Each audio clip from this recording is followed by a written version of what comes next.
the game. Hi, I'm Kelsa Dickey, the CEO of the Financial Coach Academy and my financial coaching business, Fiscal Fitness Phoenix. My coaching journey began more than a decade ago with me helping people for free from my dining room table.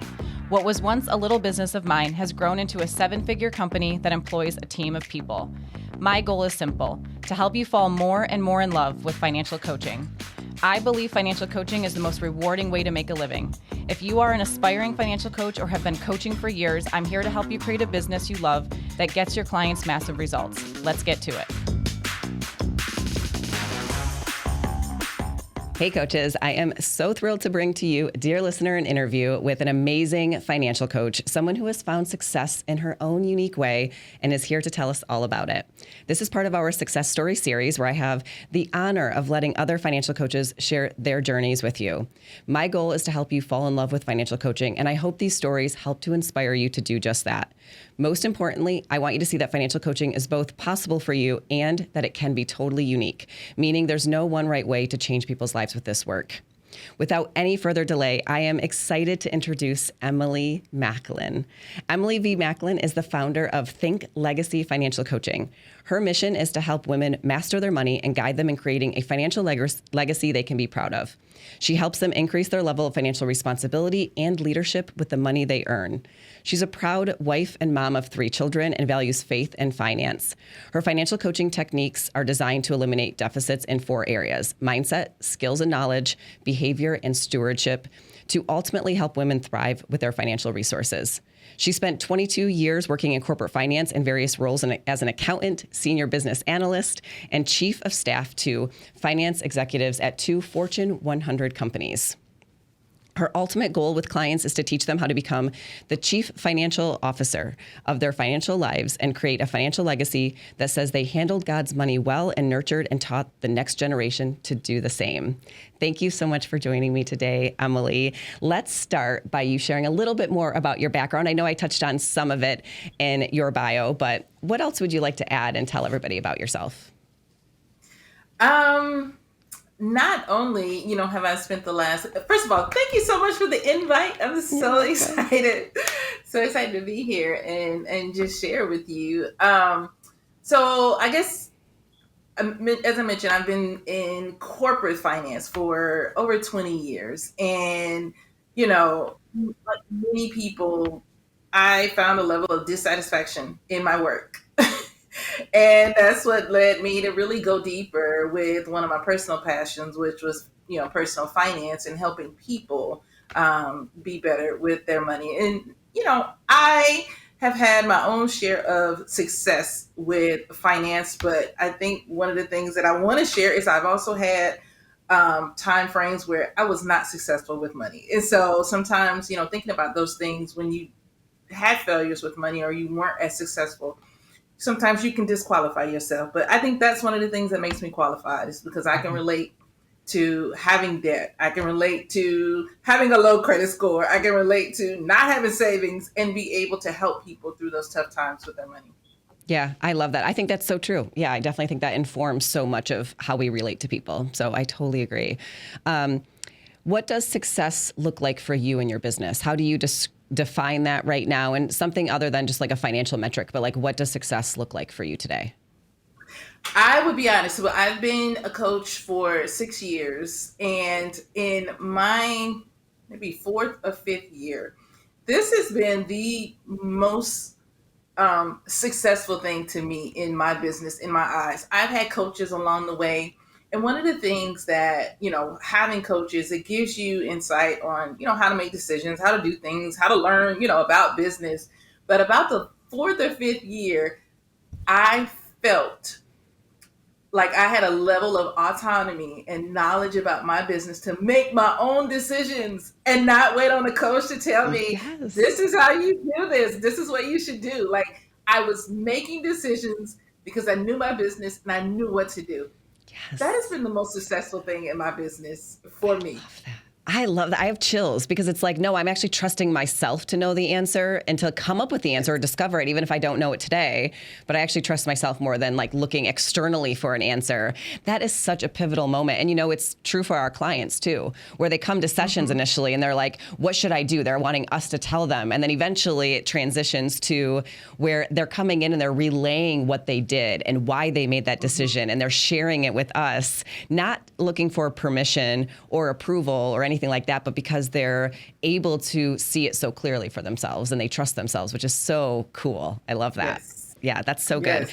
How do you define success for your clients, or what sorts of things are you looking at when you're paying attention to their progress? Very similar. It's not always about having a certain amount of savings. It's not always about paying off a certain amount of debt, because I work with clients for 6 months.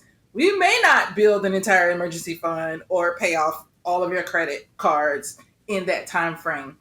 And when I see them and hear them talk differently and think differently, I am quick to jump on it and say, hey, you worked through this challenge and you didn't lay down and cry about it. You didn't, just tap out and say, oh, I can't do anything about it. But whenever they start to show a level of just independence, and where they would previously have negative things to say or they were sad about mistakes, but when I start to see them think and talk differently about their money, that is success to me. That is success to me. I just had a client that I worked with this week, and she told me she's an entrepreneur. She had a big month, and she just was sad about, well, I didn't make progress on what I wanted to make progress on. But I'm like, think about what you would have done a year ago. Yeah. Do you see how you are differently? You are different. This is success. You didn't blow that money. So just being able to see clients and see them think differently and talk differently and feel differently about money and what's going on with their money. That's really success for me.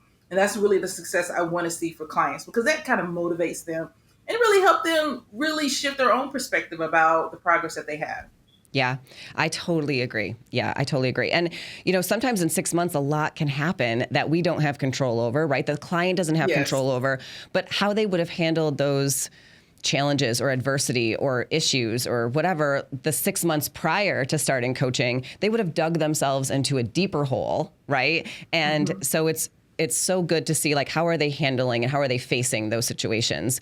I love that. I absolutely love that. Let's talk a little bit, Emily, about your current business model. So I'm going to ask you about a lot of things. Just touch on the pieces that are most important to you to share. So who do you mostly serve? Are you doing one-to-one coaching? Like, what does your offering look like? What is the service that you provide? Is it a group program? Is it one-to-one? Give a little bit of detail about that. And then some information about your pricing and marketing strategy. Are you sort of like a high-end offer? Do you have low-ticket offers? Share as much or as little as you'd like to share about that. Okay. Yeah. And one of the things that I have learned is you got to try stuff in business and not be afraid to try stuff. So even now, as we speak, I'm shifting things in my business where traditionally in the last 6 years, I've served one-on-one, usually corporate women who are making six figures and, not seeing the success that they want to see.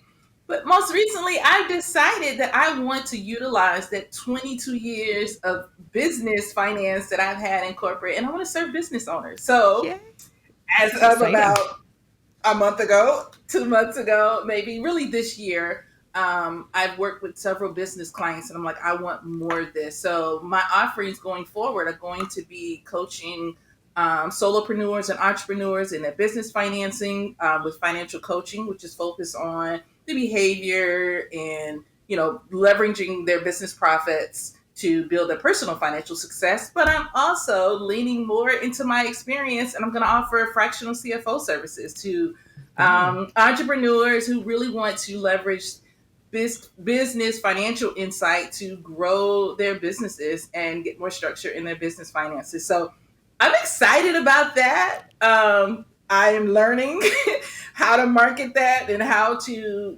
really lean more into my corporate experience with this new niche that I'm working on. But I'm going to keep the 6 month coaching one-on-one, and also offer the fractional CFO kind of on a month-to-month basis. I'm still figuring it out. I'll be honest. Yeah, I'm still I love figuring that. I love that. It's been a that little bit part of out. a theme. The pattern of some of these interviews is like just the trial and error, the experimentation, but sort of learning to enjoy the experimentation phase of business and try new things, not beat yourself up if something doesn't work, but sort of figure out like, well, what did I learn from that? And what do I like or not like about that? So I think that's really cool. Yeah. We definitely need to talk. We'll talk offline a little bit about some marketing ideas that I have when it comes to, there's a lot of business coaches out there that don't talk about profit or net profit or break even or any of the actual numbers of running a business. And so it is important,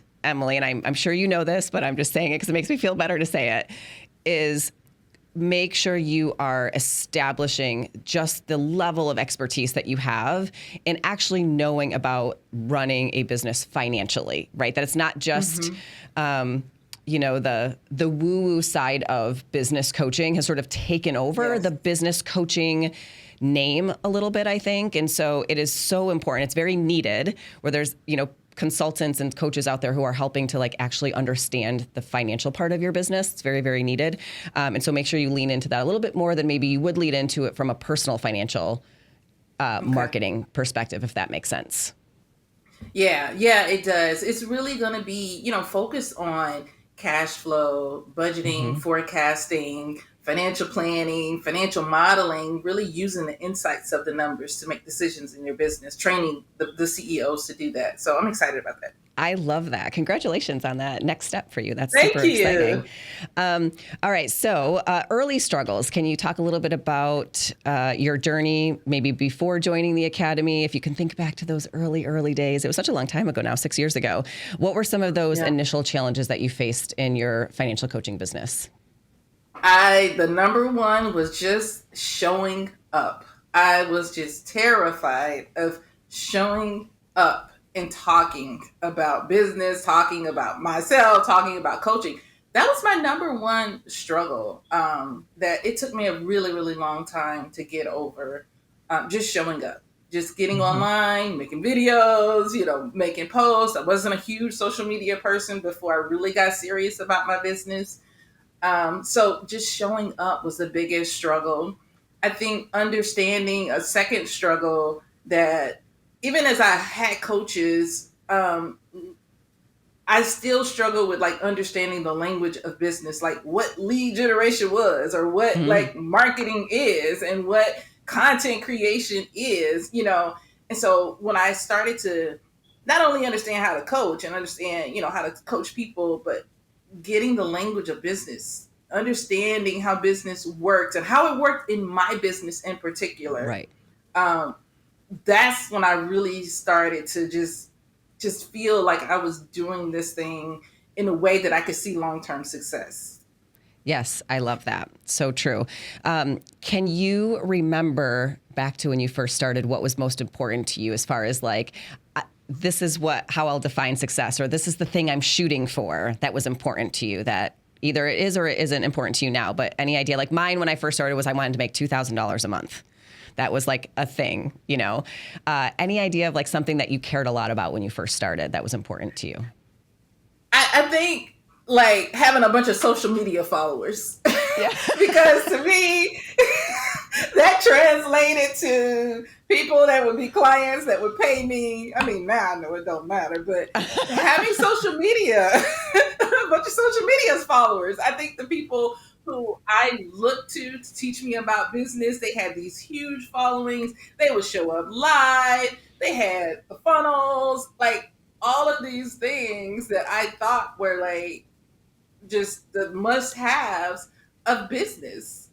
We all got fooled by the idea that is success in some way, that then translates into success, and it doesn't always, right? And you have awesome social media. I mean, I think it's really great. So I'm curious from your client acquisition, lead generation aspect, do you have some percentages of like how much come from social media versus is it referral? Like how are people finding you and how are you getting your clients? I'll tell you when I first started and I when I first started, over 80% came from referrals. Mm-hmm. And then as I got better with social media and I started showing up more, it kind of shifted, and over 50% came from Instagram. That's where I did most of my marketing. And I'll be honest, over the last year and a half or so, I haven't marketed as much on Instagram, and I see the difference. Like I Mm-hmm. see not having as many sales calls and all of that. But life has changed as well, so social media just hasn't been that much of a focus for me. I know it should be, I do, but I know I can see the difference in when I'm actually out there doing things on social media. But I've also kind of shifted, to building my email list more Mm-hmm. as well for lead generation. But those are things that I understand now. I understand more than just social media as being the focus. Right. Yeah. So true. I love that. Okay. Let's see. What prompted you? You and I have very similar backgrounds in the corporate financial, element of things, our careers, very financially driven careers for sure. And I'm curious how you transitioned from that, very analytical, right? All the forecasting, all the financial models and that kind of thing, to a more coaching like approach with your work, which all of that stuff is still needed, right? It's still an element of it, but you have embellished it a little bit with more of a coaching philosophy and meeting your clients where they're at and all of those types of things you were talking about. I'm curious, how did that transition unfold for you? Because I realize clients don't need all that and they don't care about all that. But why? How did you notice that? Did you just notice that from meeting with people? Was it the experience of having conversations where you figured that out?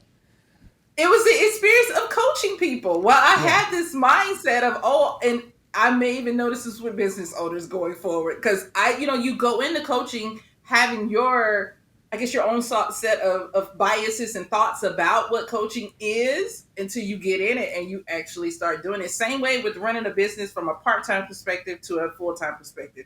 You learn more when you get in it and you're doing it 100% of the time. So it really shifted from just having conversations with people. And while I had all these fancy spreadsheets and these things that I thought I would use with coaching, people don't necessarily need all of that. A good conversation that shifts their perspective or shifts how they feel about something is more valuable than my fancy spreadsheets everywhere. I don't know. I love a good fancy spreadsheet every once in a while too, but our clients don't love them as much as we do sometimes, I think. So, it's so true. And even for both you and I, there are so many different types of analysis that we could do on our wealth or on our financial position, right? Who says that we have to do all of them, right? The ones that we should do are the ones that paint a clear picture or shift our perspectives or give us a renewed sense of ownership and responsibility and excitement over where we're going for the future. And the same is true for our clients. It's there's 10 numbers we could know, but really only 2 of them matter to the client. So, and that's really where the coaching conversation comes from. I love that. I think it's really important. So many times coaches think they need to have that financial knowledge that you do have, Emily, right? You are very knowledgeable in all of those ways. And yet I would venture to guess that the bulk of your coaching sessions, are on how a client feels about those things. Mm-hmm. Yeah. Sometimes we don't even pull up our spreadsheet. And I remember years and years ago, there was a discussion in the Facebook group, and it was about the 2-hour session, getting to the spreadsheet and filling out the budget and all of that. And there was a conversation where you and Jill were just kind of going back and forth with everybody on there. And that shifted my whole perspective on what we were making the main thing, the budget or the worksheet. And that really shifted. And so now I get it. I have sessions where we don't even pull up the spreadsheet sometimes. It's just talking through something or just, processing feelings around something. And not to say that we don't, get to that. It's just not always the main thing, because clients come in, like you said, life has happened and they may not be feeling it at all. And so you adjust in the moment to support the needs that have presented themselves in that coaching session. So it's not always about the spreadsheet. And I now understand that and go with the flow of just supporting the client the way they need to be supported. Yeah. I think the spreadsheet, it forms a picture in my mind. So I like doing some analysis typically in between sessions, or like we have the client fill out the prep work so we have an understanding of where they stand financially. But then I sort of consider the coaching session my job of taking that and however I'm interpreting it, really sharing that with the client and making sure whatever I'm seeing when I look at that and describing it to the client, but having a conversation around it so that the client can then really get a sense of what that situation is too. But it's not about the numbers, whether it's $1,000 or $10,000 doesn't really matter. It's you're either over or we're under or we're on track or we're not on track. You know what I mean? Like it's less about the exact numbers and more about the situation as a whole that we're trying to help them embrace. Yes. Good. Yes. I love that. That really helped me. Okay, good. So you talked a little bit about how your business has grown and it's shifting to go more towards fractional CFO services, which I think is amazing. We have somebody in the mastermind, Coach Vicky, who you might want to get with because she also made that transition in the past year where she is added fractional CFO services as well to her offering suite. So that is something you guys could touch base and get together on that.